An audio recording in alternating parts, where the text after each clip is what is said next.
Hi, it's Martin Levy from the Levy Group again. This isn't so much as market commentary or an infomercial.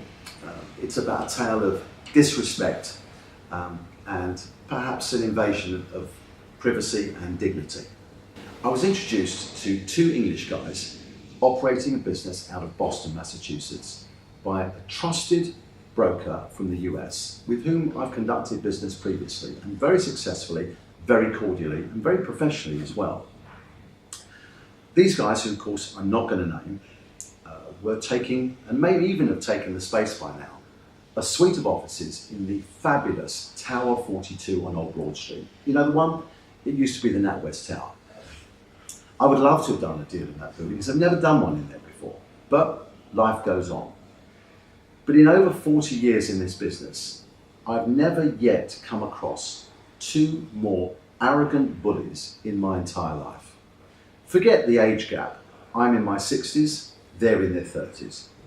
But they are two guys that I would hope don't succeed much further, but they may well do.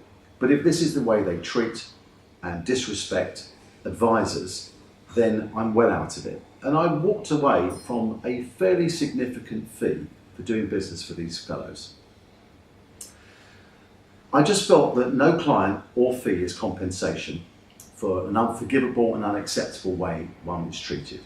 I termed the deal unprecedented. In fact, even I was surprised, very pleasantly, by the terms that we were able to secure, albeit subject to contract.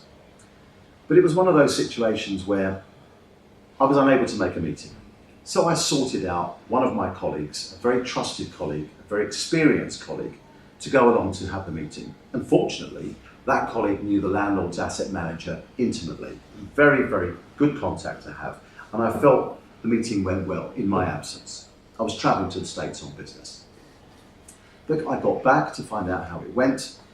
And these two guys decided that they were going to disrespect me, claim that the deal had been done almost in spite of me, and began to abuse me, not only verbally, but in print as well. And that's where I drew the line. And I withdrew my services, my support, and I left fees on the table, which is pretty unheard of. And it's the first time in my whole career that I've walked away from a client at a potential fee. And who knows, it might have led to something. But I just felt no. In over 40 years in this business, I've never been subjected to such a lack of respect, which was totally unacceptable. And I'm fortunate to have worked successfully and cordially with loads of overseas clients, principally from the US and Canada.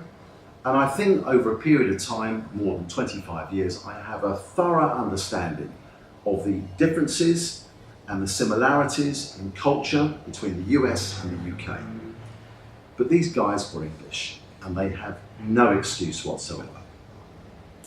And I wasn't prepared to accept their aggressive, their arrogant, their belligerent demeanour, which had not gone unnoticed way beyond my office. And the landlords and their agents were also quite wary of them.